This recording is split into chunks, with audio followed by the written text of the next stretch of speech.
Good afternoon, everybody, and welcome to our panel discussion, where we're going to be discussing the very easy subject of Sustainability Goals 2025. Are we on track? Said with a little bit of sarcasm there. My name is Paul Jenkins. I'm Managing Director of a UK packaging innovation consultancy called the Pack Hub.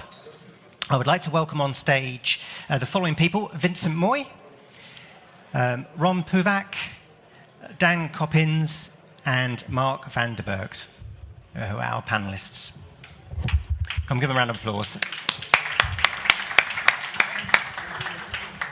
I'll do a little bit of introduction, then I'll allow them to introduce themselves, because they'll do a far better job than I will do that. So, all the panellists come from the Watron podcast series, Packolution. And in this podcast series, experts from the field of packaging industry talk about various sustainability subjects and the future of packaging. The members of this panel, including myself, have all been part of the podcast, and it's definitely worth listening to. All episodes can be found on the usual podcast channels. This morning, for anyone that follows me on LinkedIn, Paul Jenkins, the Pack Up, I posted a link to Spotify to quickly get you to the Packolution link. So have a listen in your spare time. So the panel discussion has been brought to you by Watron. Watron provides digital sealing and thermoforming, which enable converters to produce sustainable material in optimal quality at full speed, so sustainability without compromise. Please check the Watron booth in Hall 13 B16, which I've been reliably informed is a 15-minute walk. So I think everyone's done a fair bit of walking in the time you've been here already. So that's a 15-minute walk, but very worth attending their stand. So that's Hall 13 B16. And I've been asked to mention there's popcorn for anyone that wants it at the end. So that's an incentive for you all to stay and listen to our panel discussion. The panel discussion has also been brought together by the European Co-Packers Association, the ECPA. They represent the professional contract packing industry in Europe, providing a valued resource for brand owners, manufacturers and retailers looking to outsource. EPA members can be found across Europe and provide co-packing and co-manufacturing of both food and non-food products. So please check their stand, ECPA booth in Hall 12, which is EO7. And how far is that, do you reckon, as a walk? 12 minutes. 12 minutes, so it's even closer than Watron. So maybe you can combine the two in one trip. So we're here to discuss sustainability goals progress, as I said, which obviously do vary across markets. And in places like USA, they vary across states, it seems. So can we get a feel for where people are from? Obviously, many people from Europe, I guess, obviously. North America, anyone? South America?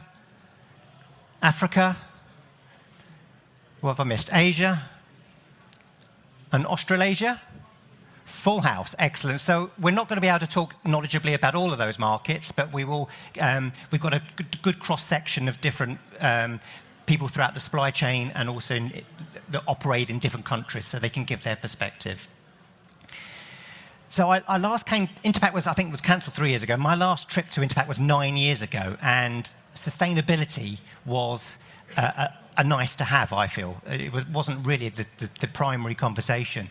Whereas every exhibitor I've seen over the last 2 days, sustainability has been absolutely their central messaging, every single one. So we've seen a massive change in everyone's behaviours where we look to improve the environmental footprint of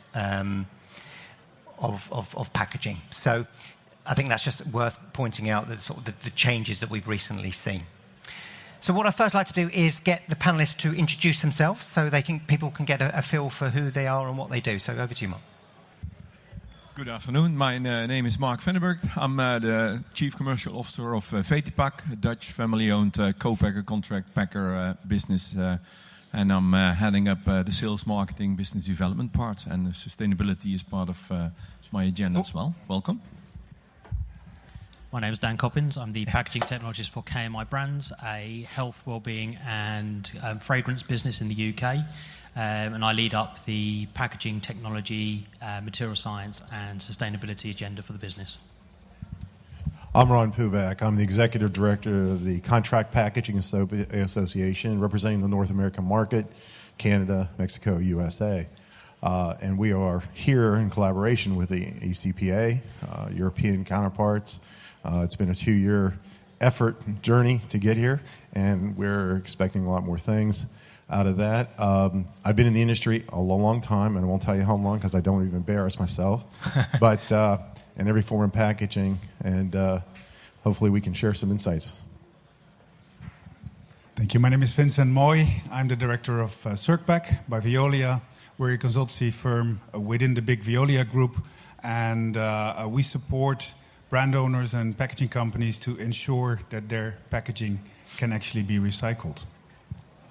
Excellent. Okay, so the first question, before we can really decide whether the sustainability goals are being achieved, I think we need to have a conversation as to what we're trying to achieve. So could someone start with what are the sustainability goals for 2025? I mean, there is an awful lot going on, but can someone give a bit of context as to the type of things that we're trying to solve? Who wants to have a quick go at that? Maybe focusing on a particular market. So go on, Ron, you can give it a... Sure, I guess so. I think back in the early part of my career, we didn't call it sustainability, we called it recycling. It was the glass container industry.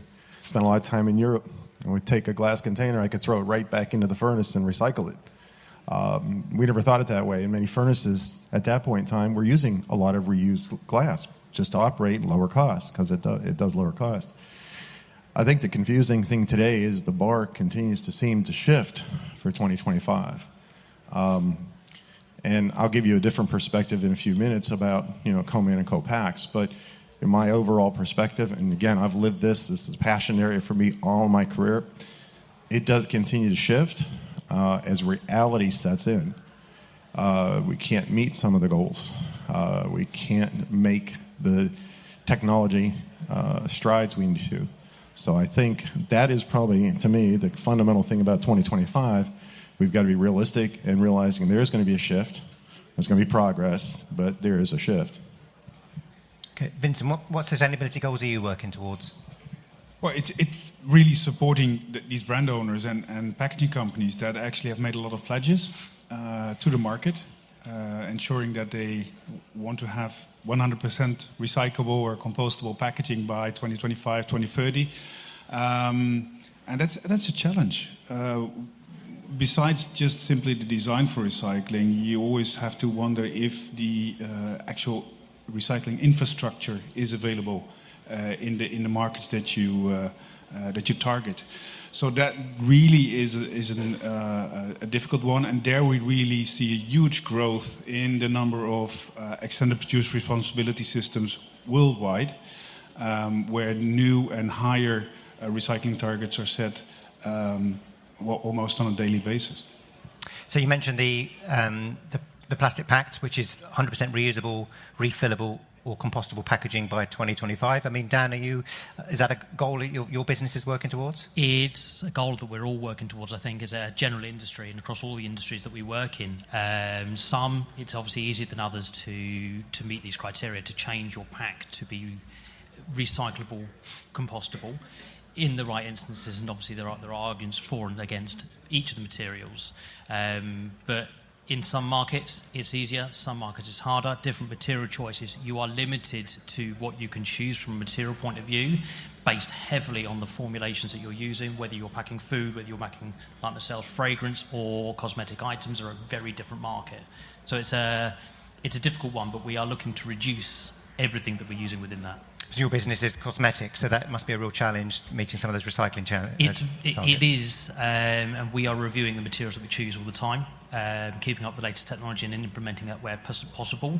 But there is a payment off choosing the right thing versus the commercial right thing versus what actually in market is viable for that recycling centres. For the UK, we have better recycling infrastructures than some of the other countries around the world. So we need to choose carefully between that and other markets about what packaging that we use and what works within those markets. Excellent. And Mark, you got a view on the plastic pact or changes in general, regulation? In general, well, I think that's why the topic is so interesting. You told us, do we know what the sustainable targets are? I think the whole audience, we do, all together. But I think how they interpret their sustainability goals in their own strategy, the brand owners, the manufacturers, the private labels, they start doing, but I think there's also still a lot of struggle due to some of the subjects already mentioned. The technology is not there yet. Sometimes the strategy is there, but the money has forgotten. Yes. The directions are wrong, the infrastructure, but don't forget the education as well. So that's why it's important and interesting. It's very complex. We within VTPAC, we call it the sustainability jungle in a good sense. It's an adventure to find the best way for each brand owner.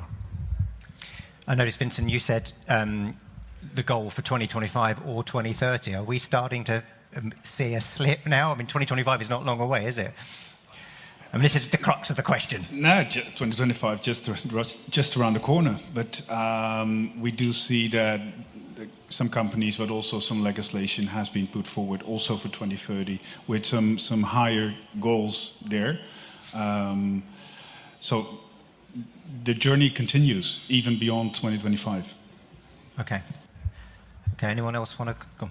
I think there's more to be said in that we change what we're doing through that, and I think that we need to be agile in these goals. 2025 is near, but technology is growing at a rate that we've never seen before. We know that things are going to change in a way that is positive because more people are coming on board this journey in a much broader sense, in many more angles. So these goals that we set at the moment, some of this agility does mean that we're going to need to review these goals, 2025, 2030, and there'll be goals for 2035 as well as up to 2050. I know that KMI, we have goals until 2050, but we're also working on scientific goals to introduce before then through carbon assessments. Okay. I think an even more important question, Paul, is because 2025, it's around the corner. I think more important is that we all together stay connected and make sure that we make progress and keep contributing and improving because it will take another 5, 10, maybe 15 or 20 years. That sounds really ugly, but as long as we make the progress and based on facts so that we know from each other what is doing and really contributing to the end goal, because I think there's also some room for discussion. So are we on track then to meet this 100% recyclable, reusable, refillable packaging by 2025? Are we going to have some embarrassed brand owners making announcements in the next 12 months?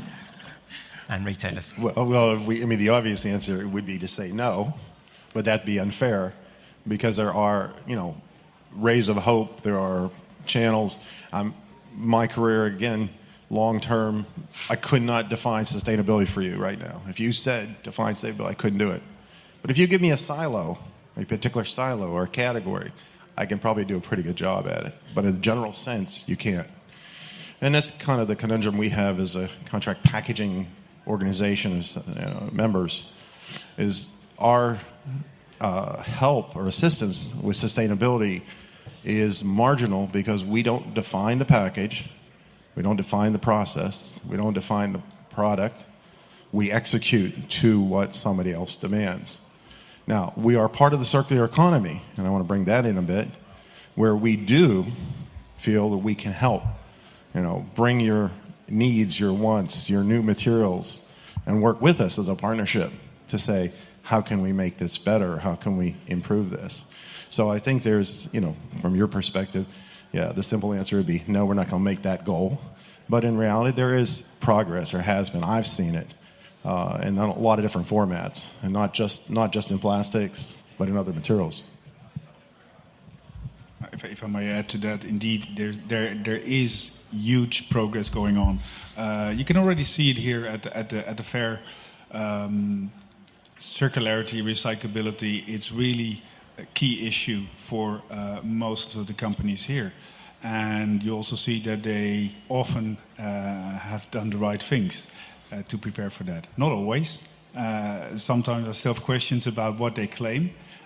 So there are some well, some greenwashing things going on as well. But at the same time, the overall trend is very, very positive towards recyclability.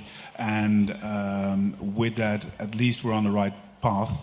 How fast we will go? Not sure yet. I think one really, really important thing is this global recycling infrastructure and availability of collection services and sorting services throughout the world.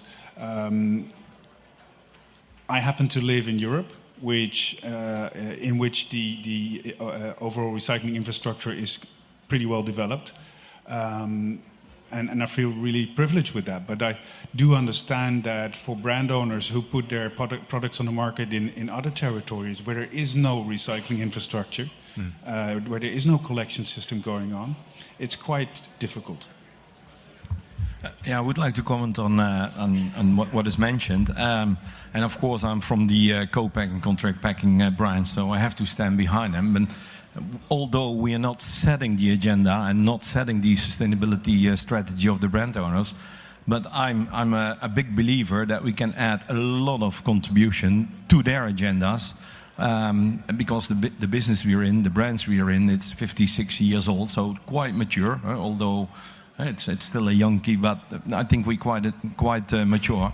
But there is a lot of knowledge, and if the knowledge is not at our facilities, at our brands, then we have a network of all these packaging suppliers, which we learned already for the last 20, 30, 40 years, working together, defining what is good for which question, because each question has its own sustainability solution, in my opinion. So also, I would like to welcome the audience. Don't forget to mention invite the co-pack as your contract partners early in the development, because we can add a lot of contribution. To add to that point, I think it's really important, actually, you said about knowledge. I think there's a lot of miscommunication and greenwashing happening, on your point, Vincent. It's something we need to be careful about, and I'm very passionate about educating and making sure we have the facts. There has been years of misinformation and misguiding. Mass media really push agendas. We need to be very careful about what we listen to, what we understand. I work deeply within the science of this, and it's really important we look at the facts. We look at actually how we look at where the raw material comes out of the earth through to our production of it, use of it, disposal of it, reuse of it, right through until actually we dispose of that at the final stage. All of this has to be considered, and I think there's a large portion at the moment that don't necessarily look at the full LCA of these things and look at portions. We need to start making more holistic views of these things, and to your point, working with each other is key to making this result. No one party in any of the supply chain can solve this alone. The product must be designed from conception to grave to fill that criteria. Very good point. Very good point. We've only really mentioned plastic at the moment. So the UK plastic. There's a UK plastic pack. There's plastic packs all around the world now, with various different aims at different times. What other sustainability goals are we working to? It can't just be about plastic recycling. There must be more to it than that. I think a large part of this comes down to carbon assessment, carbon footprint, which is becoming more prevalent in the industry. I know that the business I work for does, and a lot of contract manufacturers also do the same exercise. It's understanding the impact we have on the environment. When I say carbon footprint, this is carbon itself as well as the ozone gases that are eroding. We need to understand how much we're using at the moment and then build a plan on how we can reduce that. That is regardless of the material we're using. Each has an impact. You need to assess that impact versus the actual application you're going to use it for the market you're putting it into. It has to be looked holistically again in order to reduce that figure. That is the only way together we can reduce that. Anyone else comment? I do have some issues with LCAs because we typically see that LCAs are very, very complicated. And the data behind it is hard to get and to understand, but also you can modify it any way you want to. So if you produce your packaging in France, you get a completely different carbon footprint than doing the same thing in the Netherlands or Germany. just because on the amount of nuclear power that you use and the limited amount of carbon emission with that. So for me, that's a very dangerous territory, because if you really start building on that, it could just lead to the wrong conclusions and falsifications. And I think it's fair comment, and I think it's one of these things that when you're looking at life cycle analysis, you go and you look at the data, raw data, in detail. You need to understand your market you're getting from, where that energy comes from, and how it's processed. If you're not getting a full, fair LCA, there is no way you can make an improvement. I think that's completely fair. Yeah, and I think it's key to understand packaging contract manufacturing industry is packaging agnostic. We can talk about plastic, but we use all formats, all materials, all substrates. So for us, it's a bigger, broader issue. We do a State of the Industry report every 2 years, and what we see is exactly what Mark was just saying about getting in earlier, helping us work with you to understand, what your needs are, how materials run differently. Yes, I spent my career people telling me this is exactly the same drop-in material, and it never runs. But that's the case. So, when you try something new, it's always going to be a burp. And that's where we really work at. But, from, I think, our perspective, we've, as an industry, the first thing we did was clean up our own house, refine operations, reduce emissions, energy, lighting. I've got plants all over the United States put in solar panels during the last few years just to reduce their footprint. So we are, as an industry, contributing overall. It gets down difficult when you have a product that has a particular sensitivity, and you have to ensure that sensitivity. The package has one function, and that is to protect that product. And if you change the components of that package, it may not protect the product as well. And again, new materials, new substrates, things like that, it's an issue. So we continue to work through that. I think on that point, and you're absolutely right, this is all about the testing. All about making sure if you're going to change, you're going to use innovative materials, do your compatibility, do your stability testing, ensure that it is safe for where you want it to go, how you want it to get there. All of these tests must be done to ensure that actually the consumer is still getting the same quality product that has got a lower impact to the environment. I mean, you mentioned about carbon footprint and LCAs. Are we seeing it? Are the goalposts moving? Are we seeing a shift away from plastic reduction and eradication, which was 3 years ago? That was what everyone was doing. Are we seeing the move in a new direction, a different direction, a better direction? I think there's more assessment around it, and plastic is being proved scientifically to not be the devil that it was once spoken of. There is a lot of paperization, which we know has a higher impact to the environment. It is a renewable source, however, it's understanding that supply chain isn't necessarily better than using plastic. The biggest issue when we start talking about plastic is the incorrect disposal of which, Vincent, I'm sure you've got comments on, where plastic is not disposed of in the right manner when we're talking about litter. That is when it causes an issue. If you keep this within the supply chain and you recycle it correctly, that is where the solutions lie. The issue is understanding how we can control that litter, what's likely. We've seen a lot of extended producer responsibility schemes across Europe. We are seeing results from this with the reduction of litter. And I think there, because if you touch this topic, I start fuming, because I think the media is playing absolutely a wrong role there by just pushing on the plastic world. That are the naughty guys. But imagine if you throw away the same amount of paper, which is tend to be more friendly from a consumer perspective, we're living in the same rubbish. So I think as an invitation to the media to start also presenting facts and make sure they can contribute to the education so that we literate in the right way, and that would help, I think, absolutely enormous. I understand where you're coming from, but I sort of have to disagree on that one. For me, plastics, they're great material, and you can really use it in a very good way. But we've also seen the downsides of it. I mean, I've never seen a turtle being entrangled in a piece of carton. Yeah. So all these images that indeed have been on social media and changed the consumer's perception, and with that the legislation, they do have a background somewhere, a valid background. And again, this valid background has to do much more with the lack of infrastructure, because if you look where all this ocean plastics comes from, it's from the territories where there's hardly any infrastructure.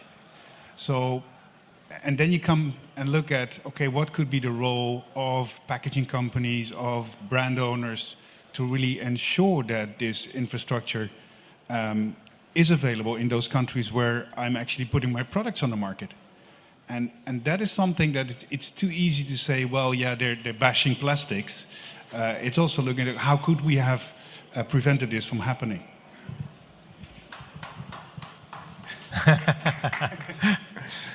You're absolutely right. I lived that world for 11 years. We ran a recycling facility at PET. Our biggest challenge was getting enough PET to run the facility, believe it or not. I mean, in the United States, we're lucky in a good year when we get to 31% recycling rate. We were talking earlier, UK is at 60. Absolutely phenomenal. Other parts of the world. So even in a developed society like US, we struggle. Again, we continue to, we're investing, though, I will tell you this, I've seen a big change. We are investing in, first of all, collection, we're investing in sorting, and we're investing in the end market. And all of you who are business people know that everything that drives this will be the end market, right? If there's money to be made, people will find a way to make it. And that's what we struggled with in recycling. It was mechanical recycling. It was interesting technology piece. We've got new recycling technologies coming on board, and we'll go ahead and say it, chemical recycling, things like that for plastics. And they have a lot of hope. They really do. Because the people who are sitting behind those technologies are the people who are bound to make money in the polymer industry. They are already the plastics folks. So for them, it's just an extension of their business, which is really a positive thing. We've never seen that before. That's really a turnaround.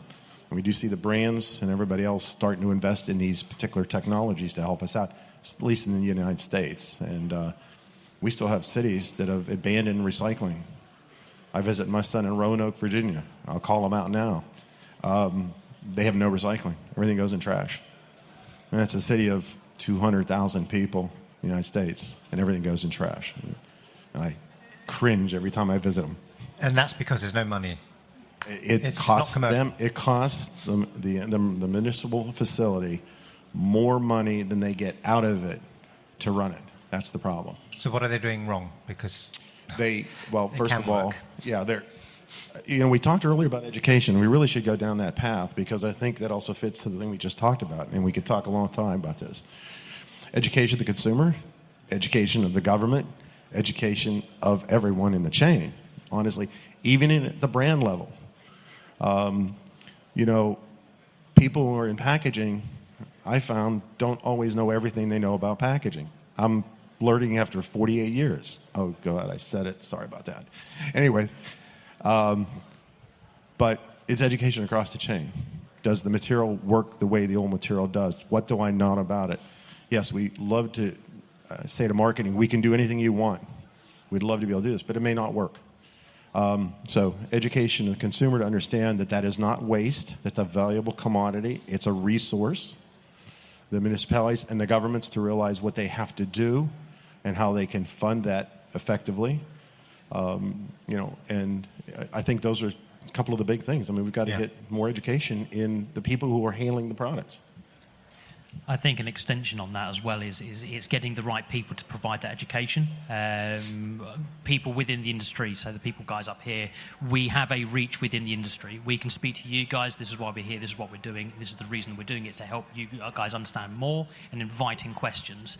The issue we have is educating the consumer, the everyday person that isn't necessarily going to have the passion that we have on the subject.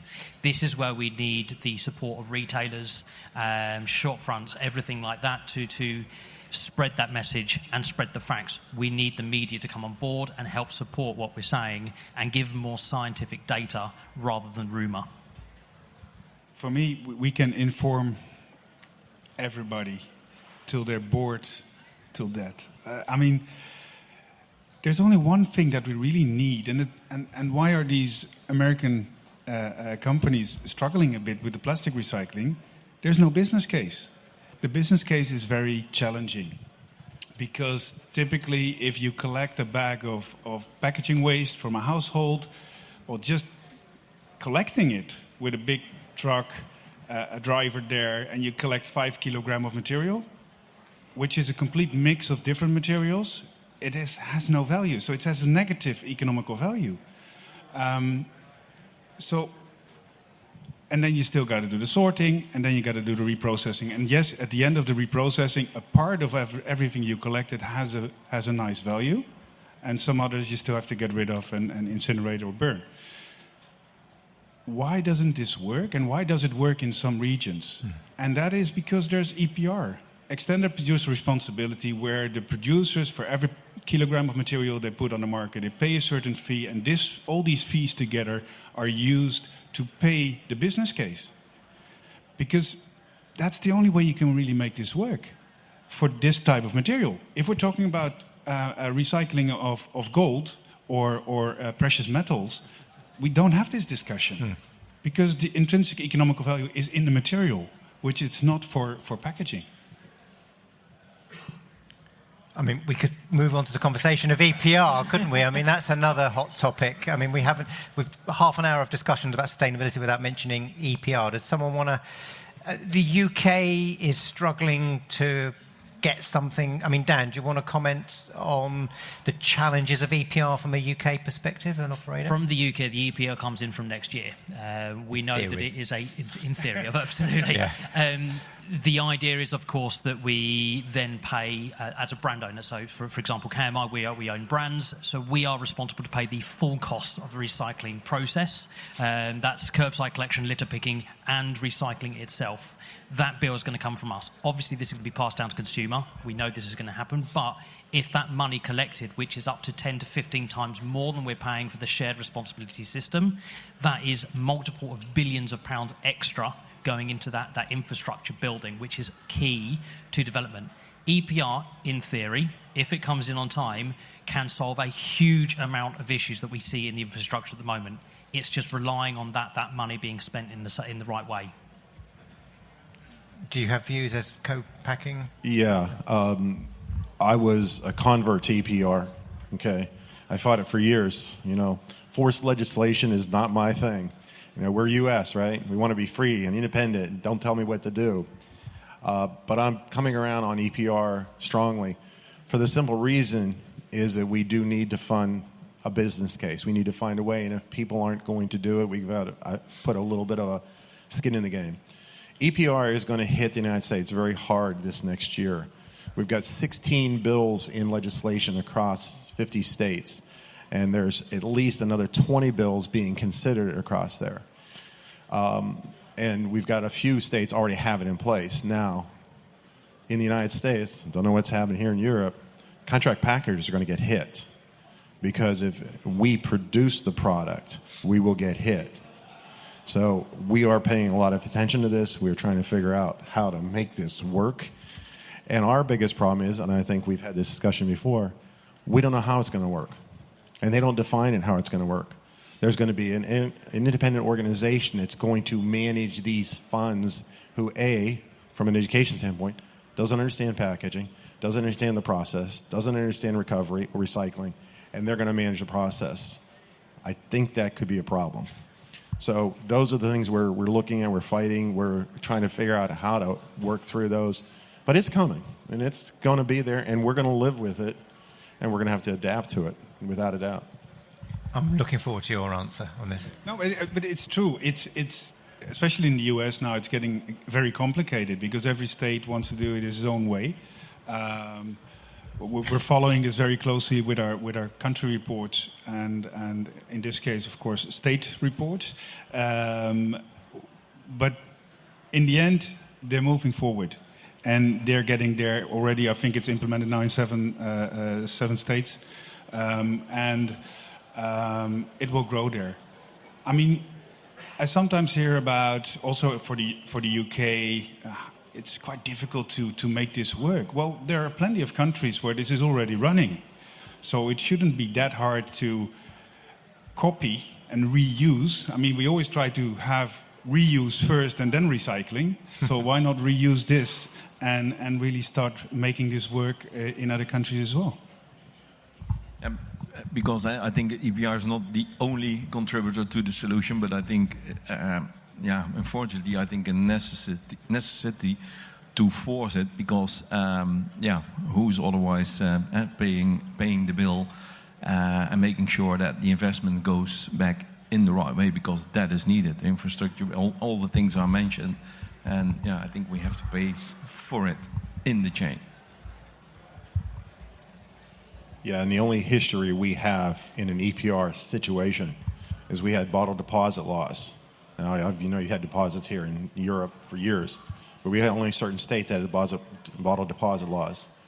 There's estimated to be $500 million still sitting in the coffers of the state funds that have never been returned to the consumer.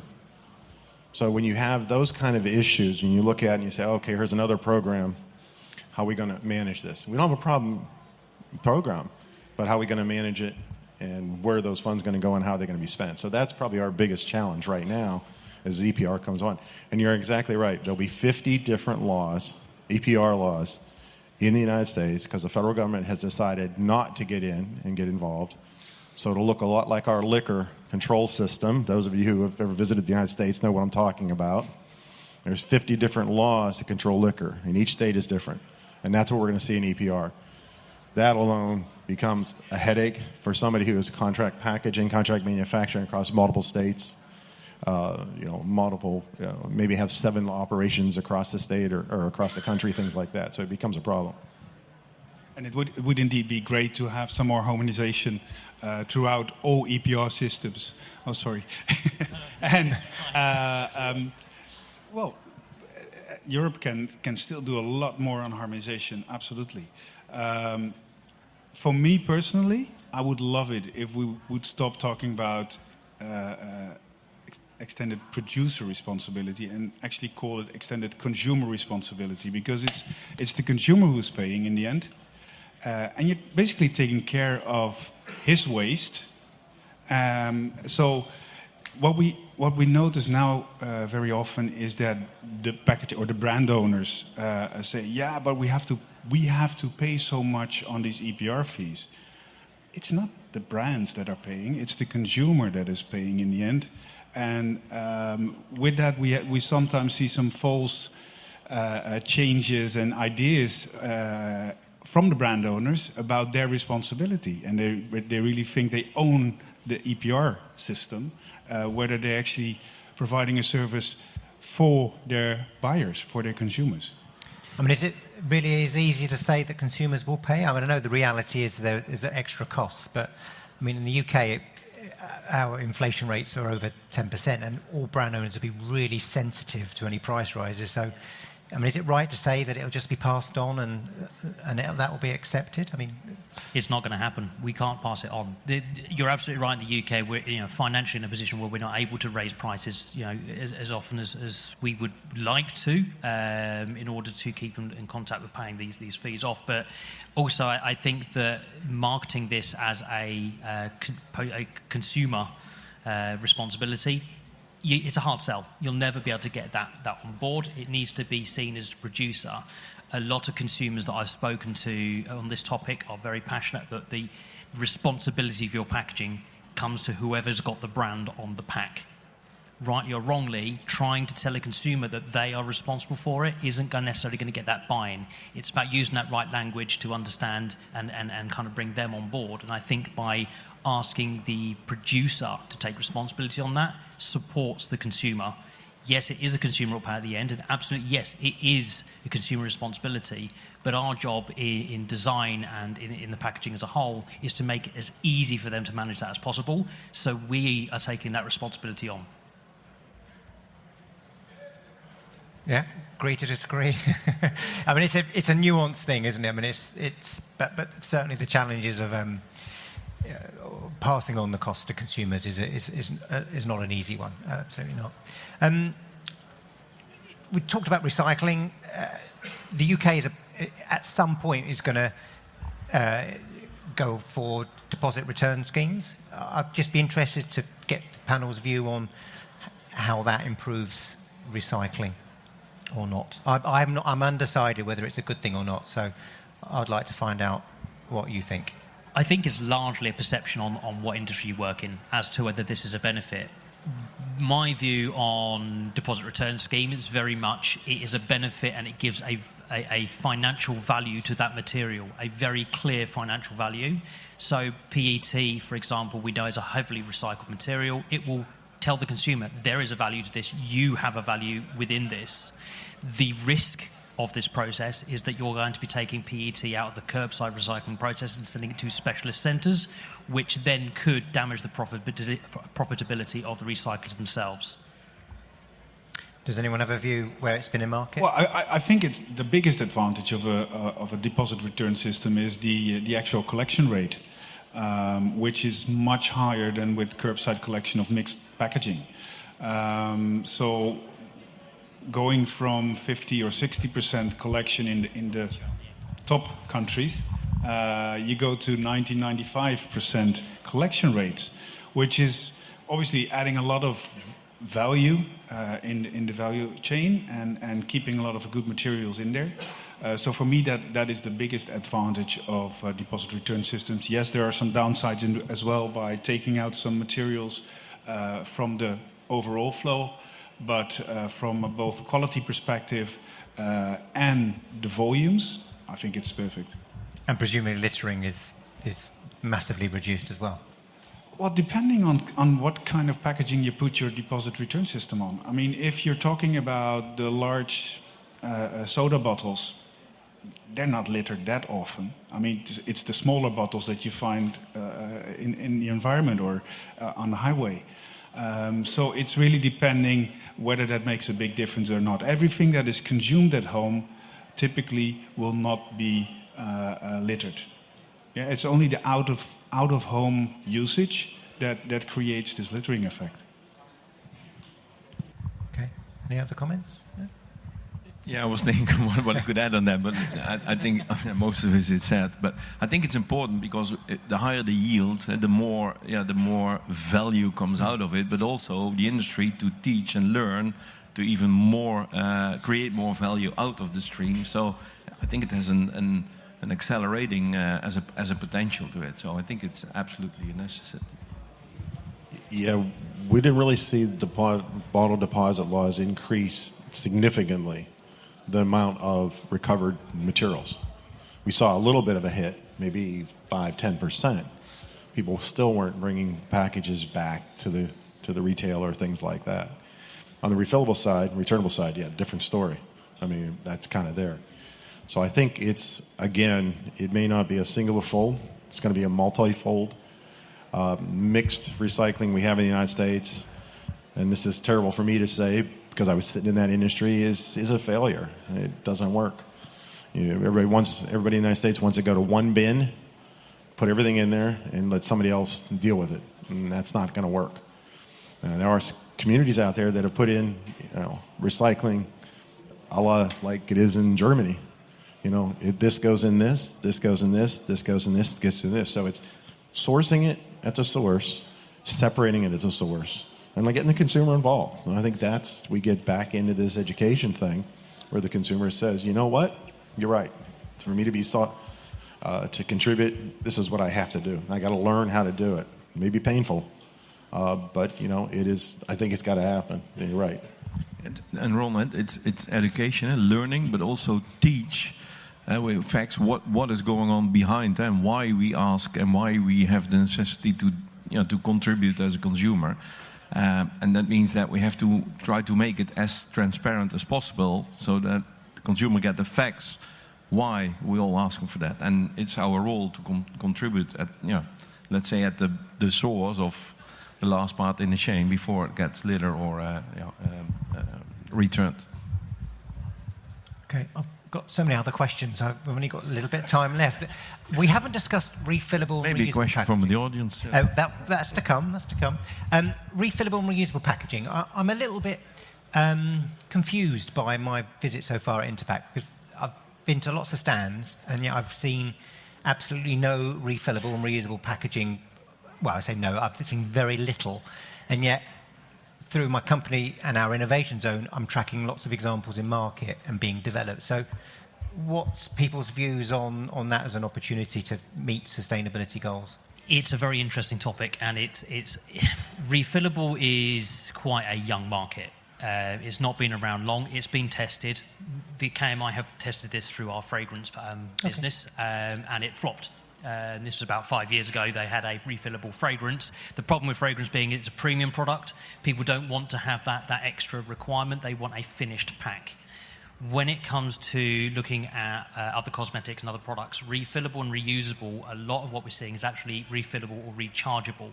So we're actually seeing finished components within outer shells being sold as refillables, and you have recharges, as they call them, which go inside this outer clam, which actually then ends up as excessive packaging, which is a concern. When we come to refill, the issues that we've got in the market is understanding cleanliness and quality control. If you are asking a consumer to fill this pack, you are taking away any process controls that you have within that, which increases your risk of contamination and damage within that. And this then leads to more of a risk for the brands themselves. Then interesting. My question on what is the contribution of, let's say, the convenience of the success or no success? Because we are pretty lazy people still. And I think this is one of the impacts, is, one of the pillars of packaging is we make packs that are convenient. We make them recyclable. We do everything for the consumer to make it as easy for them to do. If we suddenly start asking consumers, actually, you need to start filling this pack yourself, you will see a sales slump. You will get a niche part of the market that will take this up with earnest, and there will be a growth in sectors. But as by and large, I think you'll actually see decrease in sales. Yeah, and if you were drink tech, I think you'd see a different picture. Mm-hmm. Okay. Refillable systems in the beverage industry have been for many, many years. I worked on projects 25 years ago in refillable PET, refillable glass, and beer, you name it. So it's there, but it handled the problems you talked about. We were able to control the sterility of the package as it was returned. We were able to fill it and give the consumer a safe product, as long as we were able to control that. If we try to get the consumer to control that, it's probably not a good recipe unless there's some other method you can use. But again, in certain segments, it has worked. And, again, I hate to say this, but I think it's a multifaceted solution. One solution is not going to go across every industry. Not one packaging format is ever going to work across every industry. So I think it continues to be multiples. I think with that, you've highlighted one of the points of return schemes. So where you get the packaging back and you fill it as a manufacturer, as a brand. The issue with this is the increased carbon in having to send that pack back and then have a new one sent out to you. Actually, the supply chains are already in place for retailers to kind of sell new products. Often, the carbon footprint of returning that pack to the retailer, to that brand, is higher than producing the new packaging. And the old packaging, as long as it's designed well, could be recycled and reused in a different way. You don't have to speak. So, to summarise refill and reuse opportunities in the 4 or 5 minutes we've discussed it, are they an opportunity to meet our sustainability goals that we've been discussing, realistically, as we sit now? You can be honest. I think they are a contributor, but the question is, what is their stake in the complete solution? And because I was still struggling, we support quite a big Dutch personal and beauty brand. They're putting a lot of effort in all this refill. That's why I had that question. Then they really, and they try to push, and they have quite a huge cafeteria and snacks on all the refillable, but it's not as successful as the rest. Okay. I mean, we've seen a lot of retailers in the UK have put in stores their refill schemes within the store. It was very interesting, actually, when these first came out. I kept a very close eye on this because it is an interesting topic. And we actually saw that the uptake initially was very, very high, particularly through the times of COVID. It was really, people had time to go and do this. But the matter of the fact is, actually, if you've got a supermarket that's selling dry goods in this format, it's inconvenient. You have to bring your own packs. And this is what kills it off, is the convenience of the pack when it's on shelf in a package is significantly better than that when you've got a refill. Okay. It would be interesting to see what the actual, at least for Europe, the regulation will bring on this topic. We know that the packaging waste regulation is talking about this, and they also still need to provide more clarity on what this will exactly look like, what implications this should have, what targets are set, because I have some doubts as well about the actual, well, both a combination of convenience, but also on the ecological footprint. I'm not always sure that this is the best way to move forward. There are exceptions, but very specific niche products where this could perfectly work. But yeah, also some strong doubts. Yeah, and one of the things we've got to be careful of, from our perspective, Co-Man and Co-Packs, we work with a lot of small, innovative, emerging brands. We don't want to stifle innovation. If you have to get into a refillable, returnable system, that's a very high cost, a barrier to entry. So we got to be cautious that, we can stifle going, absolute one way or the other. We've got to allow innovation. We work with a lot of folks that are coming out with new, innovative products. They just don't have the resources to go into a major kind of recovery recycle system. But it's a factor. So. Okay, excellent. Right, we're going to take some questions in a minute, but I'm just going to ask each panellist a yes or no answer. So, are we on track with our sustainability goals? Come on, yes or no? No. Yeah, I think if you're honest, and we should say no, we should push harder. Absolutely not. No. I think I started off by saying no, remember? I think that's been the sentiment, and it's not, it's the situation we're in, but I think it's really important that the topic has been chosen very carefully to reflect the challenges that we've all got. So I would love to take some questions from the floor, and I've already got 2 hands up. We've got a mic, please? Make it a bit easier. We've got about 8 or 9 minutes for some questions. If you could let us know who you are and where you're from as well, please. Oh, you'll get an opportunity, don't worry. Hi, my name is Carolie Buitenhuis. I'm from Green Serendipity, a consultancy for sustainable packaging advice. The topic of microplastics is not yet addressed. So we do know now already, because of research, that while producing resins, we produce microplastics. Also during the production of packaging, also during recycling of plastic packaging. Microplastics are mainly produced by plastic packaging worldwide. So how are you going to anticipate on this, is my question to the panel. And with what actions? So my background and where I was working, we had nationally, as an industry, plastics industry, had taken on no pellet lost. So as we were producing pellets, we would take extreme care to clean, make sure pellets got where they needed to be. Those were small actions, don't get me wrong. But, it's that kind of thing that we saw as an industry step up and say, yes, we know that's an issue. Let's take that on. And so there were initiatives to try to get all of the material recovered, or at least not end up in places we don't want it to end up. So there were programs out there to try to address that. As an industry, typically, where I'm sitting, we're a little further downstream the initial production of the material. We're typically using it at once it's been produced or formed, with the exception of, let's say, vertical form fill and things like that. But so we're a little further along. What we can do is watch what we waste and make sure that gets where it needs to be. So. For me, one of the biggest risks of microplastics is actually coming from the textile industry much more than the packaging industry. So when the washing water Packaging is worldwide the largest. Sorry? Plastic packaging is worldwide the largest source of microplastics. Okay, well, surprising, but I'm not aware of that research. But TNO. yeah, okay, I don't know that one. I think it's a difficult one to answer. Without some of the data and the facts, it would be unfair of us to answer such a broad question. It's a very good question, it's a very fair question, and it is an issue that we need to address as an industry. I think that to make a comment now would be spitballing off the top of our heads, and I don't think it would be a fair response for your question.